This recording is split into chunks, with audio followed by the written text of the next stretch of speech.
Hi, my name is Pastor Hal York, and welcome to Truth in the Trenches.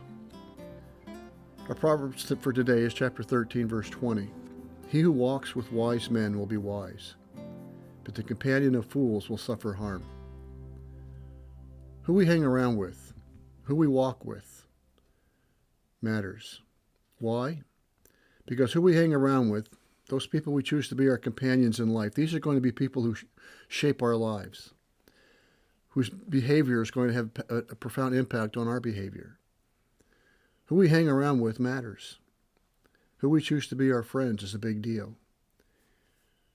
He who walks with the wise does so because he chooses to. He chooses his friends. He does not wait for people to choose him to be their friend, desperate for friendship, so he hangs around with anyone who will have him.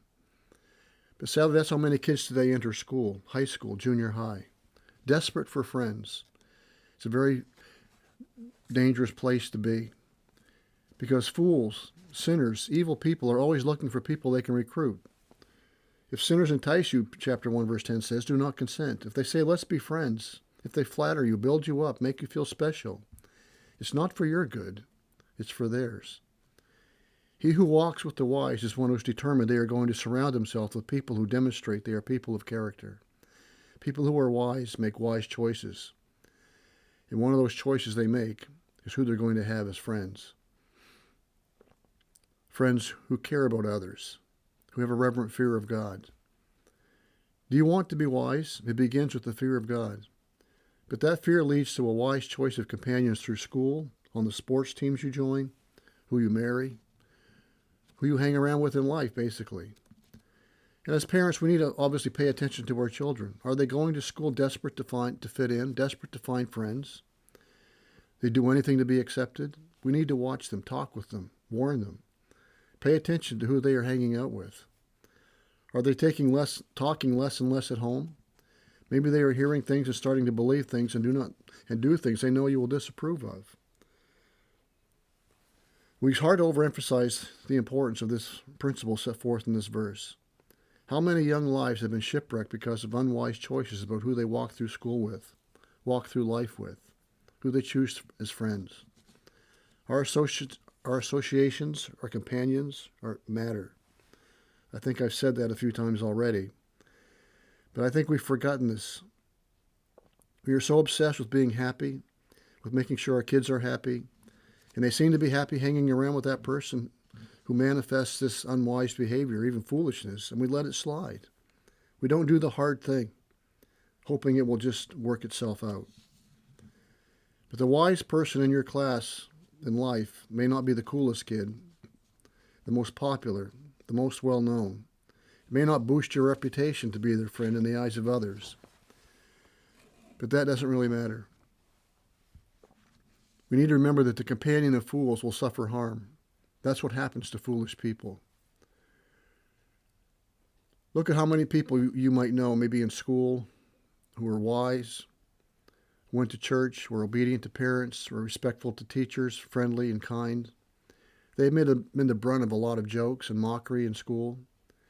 But the path they've chosen is one that's blessed, because God says he will bless it. It's the path of wisdom. He who walks with the wise will be wise. He will learn, and he will listen. But this is a two-way street. When people hang around us, or our kids, what are they going to become? Are they going to become wiser? Are they going to become more respectful? Are they going to have a deeper walk with the Lord? If you're in school, and there's a child in school, a kid in school, in high school, who's a believer, and he wants to live a wise life, would he choose your child as a friend?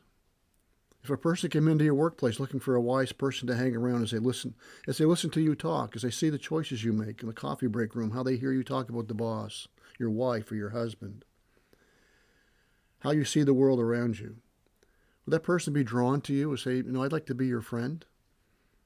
Would a young believer who came to work in your office looking for someone to help them grow and become wise, would they be drawn to you as a person? He who walks with the wise will be wise.